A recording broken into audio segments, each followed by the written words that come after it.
Now, today's videos focus on how educators are using DBI to improve outcomes at the local level for students with severe and persistent learning needs. And our first video highlights the work of Project STAIR, which stands for Supporting Teaching of Algebra Individual Readiness.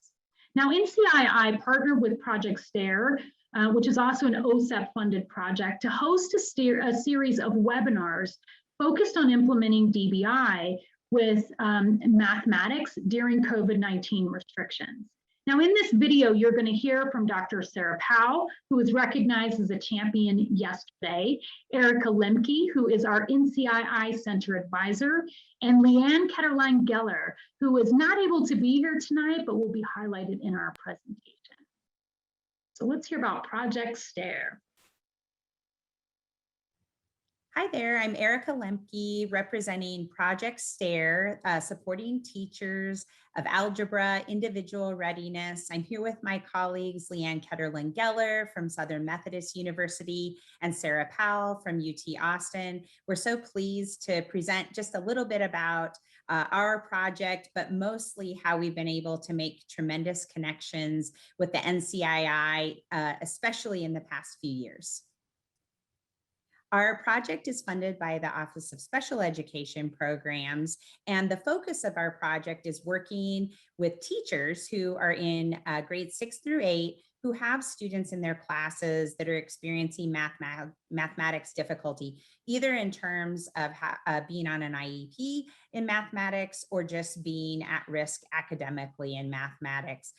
We really appreciate this opportunity to focus on middle school students in particular, because you can see from this data, this is the 2019 NAEP data, that our grade 12 students who have disabilities are struggling mightily compared to students without disabilities. So when we look at those graduation rates, we're seeing students with disabilities failing at twice the rate of their peers, thus the important need to really focus on those students' needs at the elementary level, but arguably for algebraic readiness at the middle school level. So with Project STAIR, we use data-based individualization, or DBI, and we use the DBI framework that has been presented by the National Center on Intensive Intervention. So with our students, we ask our teachers to put a validated intervention program in place, and then teachers progress monitor, and then they make decisions about whether students are making adequate progress or whether students need adaptations to the instructional program. So if they do need adaptations, teachers conduct diagnostics with students, then they put those adaptations in place, and then they continue to progress monitor. But with Project STAIR, we also are using DBI with our teachers. So all teachers participate in STAIR Core, and then we progress monitor our teachers, although it's loose, but we do this through observations and through coaching. And then as teachers need more help to work with their students who are experiencing mathematics difficulty, we provide coaching to the teachers, and then teachers can watch different STAIR tailored videos to really pinpoint areas where they want to improve their mathematics instruction or the mathematics that goes on in their classroom. And then we continue to progress monitor our teachers by doing observations and meeting with them and providing coaching. So we have been fortunate to partner with the National Center on Intensive Intervention in several key ways over the last few years. This is an excerpt from the Voices from the Field blog post that we created to really showcase how to support middle school students using data-based individualization.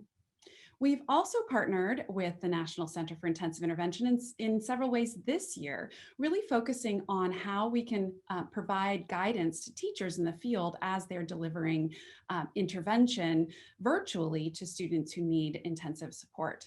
So we had 3 webinars. The first webinar focused on providing an understanding of DBI, both for synchronous and asynchronous learners. The second focused on assessments, again, both with synchronous and asynchronous learners, but how those data can really be used in the DBI framework. And then finally, our third webinar focused on implementing instructional adaptations during interventions, again, asynchronously and synchronously. So we would like to take this opportunity to congratulate NCII on 10 years of great support that they've provided to both teachers and then ultimately to students. I love it. So you'll see in the chat box, there's links to the webinars, the Voices from the Field, some of the other resources that are coming from that project. And I really love the sort of joke about the name. I think the Project STARE is a genius acronym. It really sort of lends itself, but there were some other options for the project name based on STARE. So check it out if you haven't seen that. Now, our next video features Robin Madison, and she is an MTSS coordinator for the Eagle County Schools in Eagle, Colorado. Now, Robin participated in a training series that was offered by NCII through our intensive technical assistance, and she was serving as that DBI coach. And she has been a valuable champion of the DBI and MTSS implementation in several schools in the state, which has really helped Colorado with its effort to scale up DBI. Hi, my name is Robin Madison. I'm the MTSS coordinator with Eagle County Schools. Eagle County is located in the heart of Colorado in the Rocky Mountains. We're a small rural district with an enrollment of about 6,400 students. We have about 36% of our students on free and reduced lunch, and 36% of our students are English language learners. So I'm going to talk to you today about the process we went through with the Colorado Department of Education for DBI. So thank you. Avon is the elementary school that decided to participate in the DBI grant.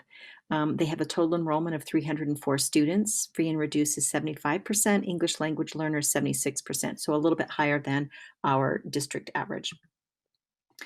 So we're going to look at why we did the DBI process, kind of what our process was, what we accomplished, and those next steps. So Avon had a solid RTI process in place with an MTSS coordinator. They were also in the place where they were merging two schools. We had a smaller elementary school close, and Avon was going to absorb half of the staff and half of the students. They also have a high percentage of students needing intensive supports when we look at our DIBELS universal screening data. So the principal really thought this might be a good process to pull all the pieces together, incorporate new staff, and kind of have a fresh start for their process. So our process, we did choose a second grade student in literacy for our pilot student. That student received small group instruction with a focus in phonics. The team did meet monthly, and then the other times of the month, they would function as an RTI team.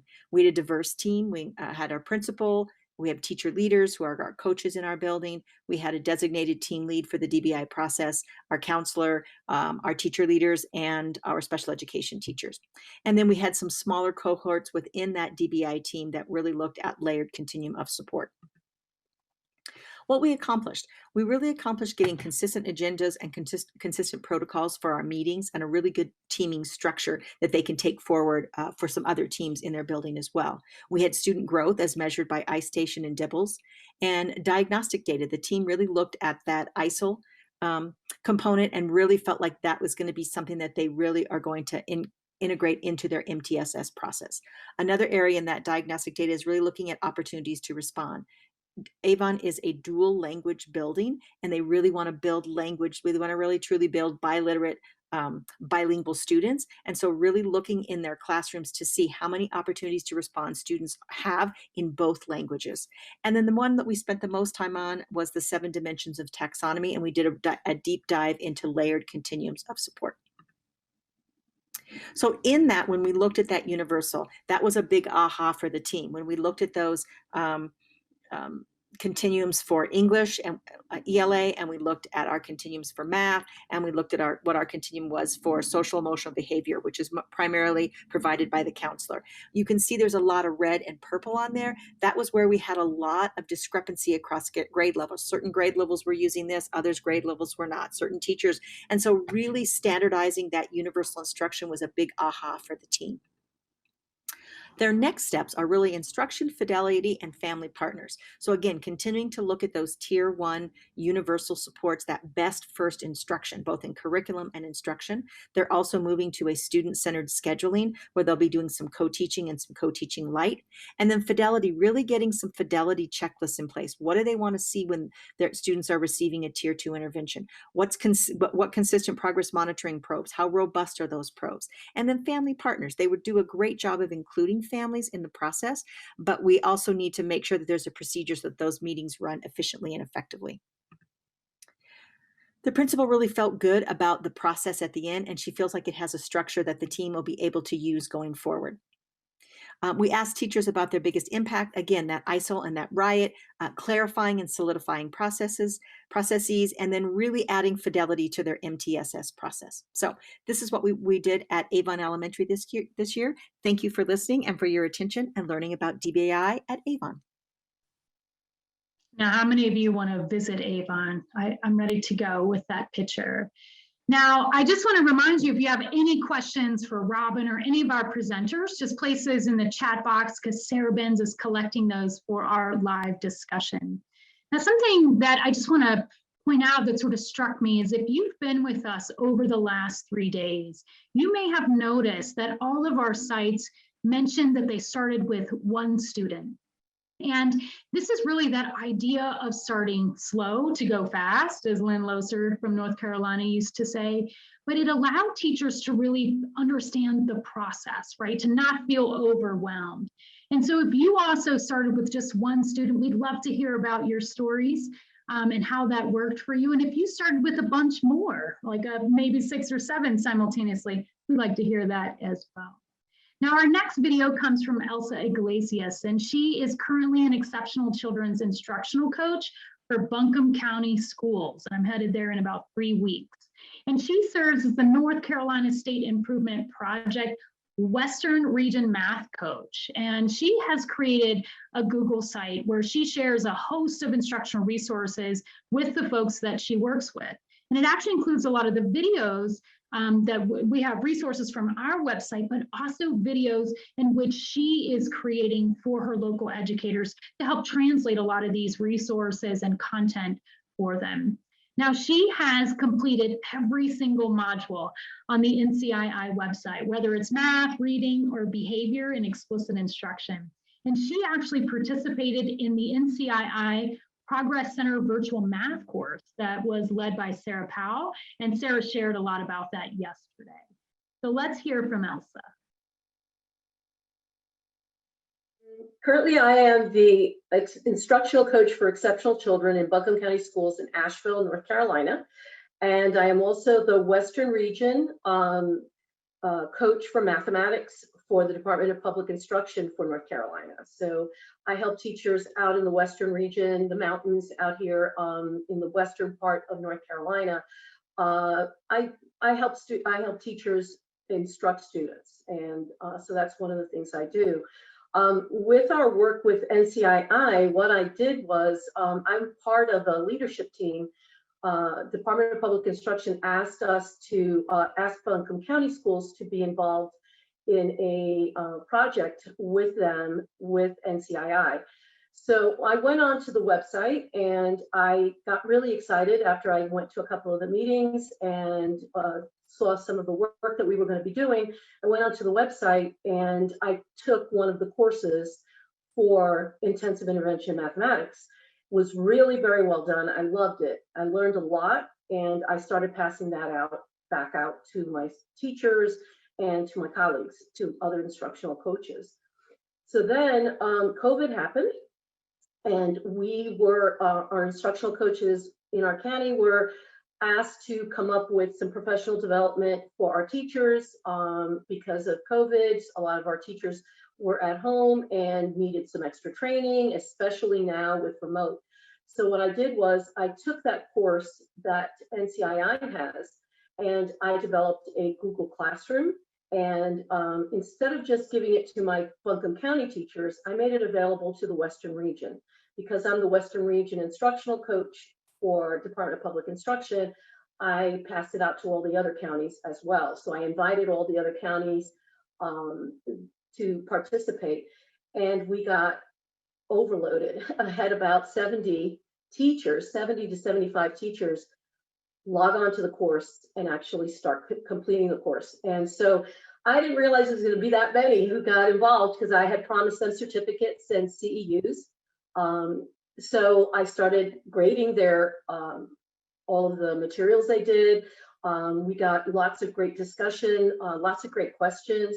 I got a lot of great feedback from teachers outside of my region that were telling me, Elsa, this is so good. I'm so excited.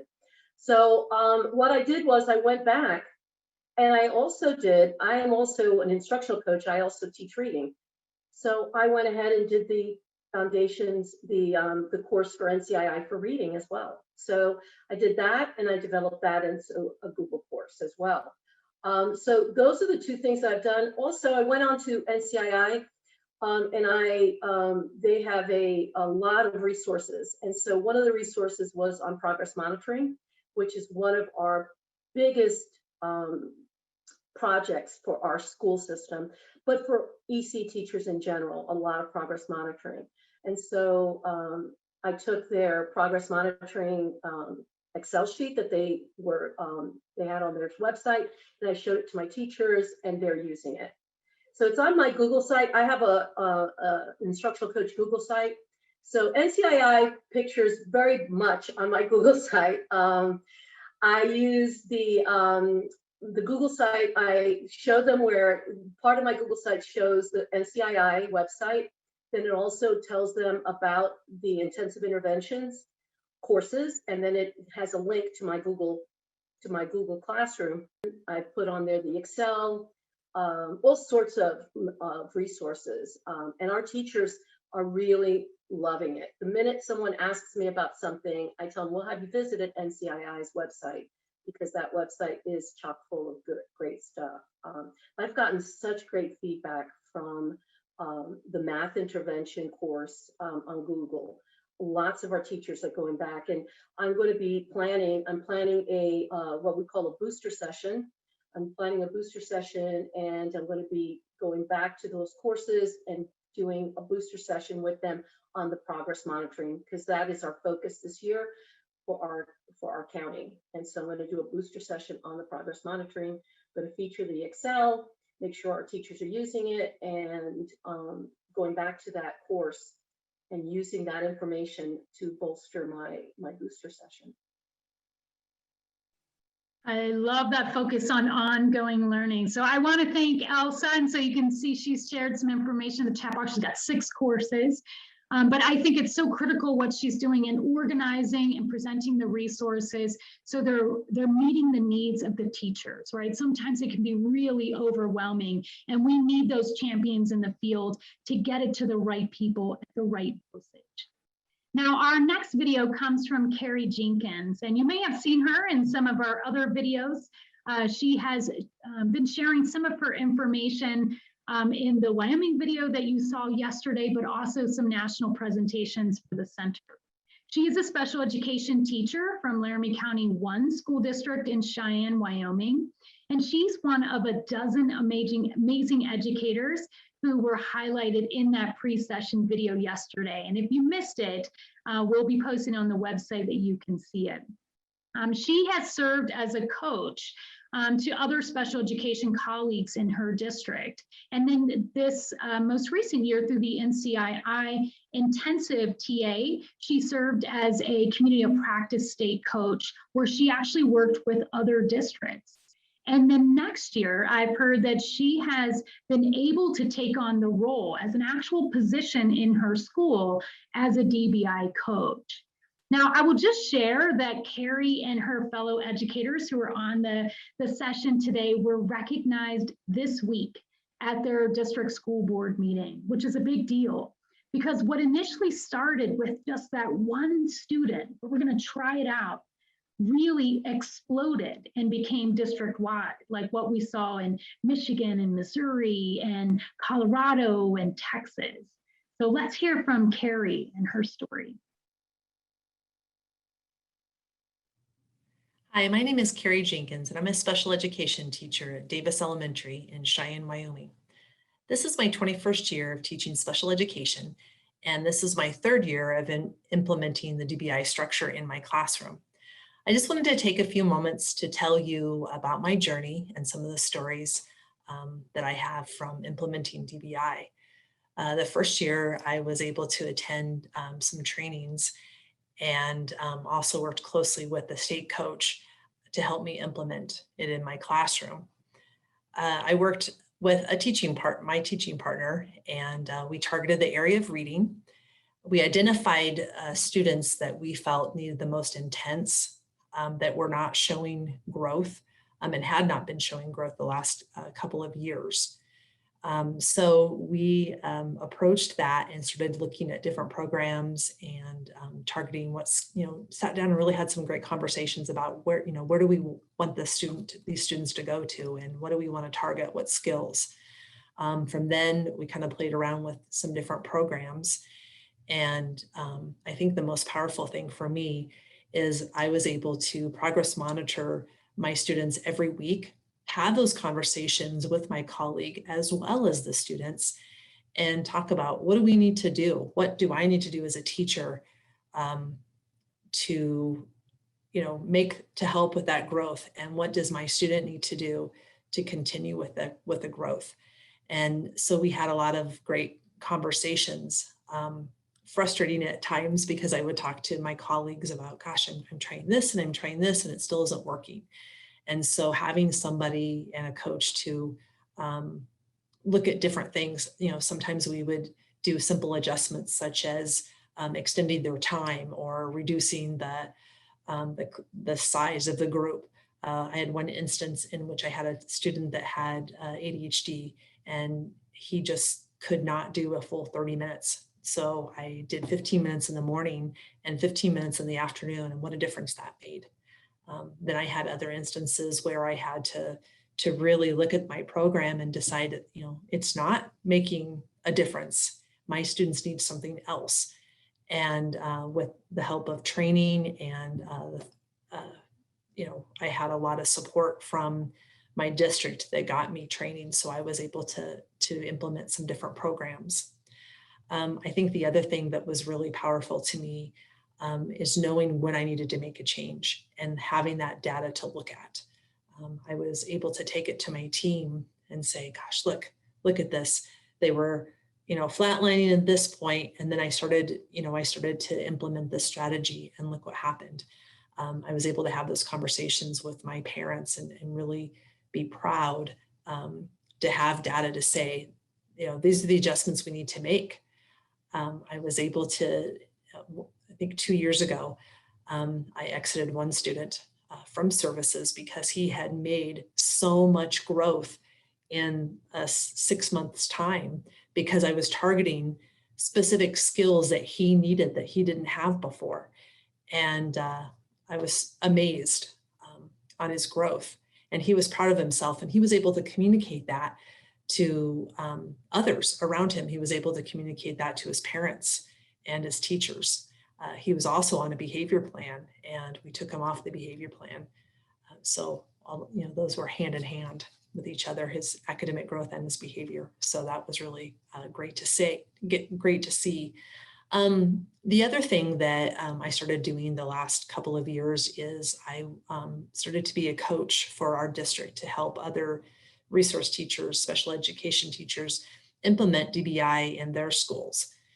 And I wanted to be able to share my experience with them and my resources as well, and kind of go through my journeys so that I could help them affect and implement with other students. And then this last year, I was able to work as a state coach and work at another level. I was able to work with junior high teachers, which was way out of my realm, but the structure was the same, and helping them to choose a progress monitoring tool that helped them gather data that they needed and talk about writing goals and what to do if they weren't making changes, and how to adapt and make those adaptations. So that has been a great thing. I think the biggest thing for me was last year when we had gone remote, And we were told over the weekend that we were not quite coming back to school. After a couple breakdowns in the next week, I thought, gosh, I can do this. My students know what my structure looks like, my routine looks like. I need to continue this. We still have 2 more months of school left, and I need to try this out with my students. So I was able to continue seeing 8 of my students online. I met with them individually for 30 minutes, 4 days a week. I continued to do weekly progress monitoring. So I had the data to show the growth. And I did have students that grew over that very stressful time. I had a couple of students that showed the peaks and valleys, depending on what was going on that week, or maybe we weren't able to always meet due to technology issues, or things going on, or parents being overwhelmed, or things like that. But it was great that the parents were behind it as well. So I was able to implement the program with Fidelity. It looked a little bit differently. I had to be creative with my technology, and this old dog had to learn new tricks. But it was great to be able to share with my special education team and my other coaches in the district that my students could still learn, and they showed that growth. And then I think the other powerful thing was when we got back, in Wyoming, we were able to do in person in August. We were very fortunate, but I was able to continue that, and I could show my students and my parents, this is what you guys did last year. We're going to continue this. And so to have that from year to year has been a great thing. Oh, it's so exciting. Lots of great feedback in the chat box. And now Carrie talked a lot about the success of her individual students. And I would like to pose a question for the panel, is just really how did she engage parents in this process? Because that's something I think was mentioned in the chat box as we saw in the video on Monday. And so she was not alone in her growth, seeing the growth with her students. And so under the support of Jill Gallegos, who was actually a DBI champion who was recognized on day 1, students with disabilities in the school district actually outperformed expectations in comparable school districts. It was really a sort of powerful data. And so in this next video, Tom Jones, who's from the Wyoming Department of Education and also a DBI champion from day 1, is going to share how their collective work as individual teachers really changed the lives of these students with the most severe and persistent learning needs. To examine the impact of data-based individualization, we compiled data from our first year implementation with our target district. While over time the focus of DBI implementation has evolved and expanded, during the 18-19 school year, we were focused on improving 3rd grade reading proficiency results for students with disabilities. These graphs demonstrate the impact that DBI had for 3rd grade students in our target district as compared to the rest of the state. This graph shows that in 17-18, 3rd grade students with disabilities in our target district had a 22.22% proficiency rate. After just a single year of implementation of DBI, the target district reported a proficiency rate of 30.47%. This represents an 8.23% increase in proficiency, and by 18-19 school year, 3rd grade students with disabilities in our target district were outpacing similar peers in non-implementing schools throughout the state. The other metric we examine as part of our state systemic improvement plan is the decrease in 3rd grade students with disabilities scoring below basic in reading on the state assessment. This data shows a similar trend as the previous slide, where our target district has a greater number of 3rd grade students with disabilities scoring below basic than the rest of the state.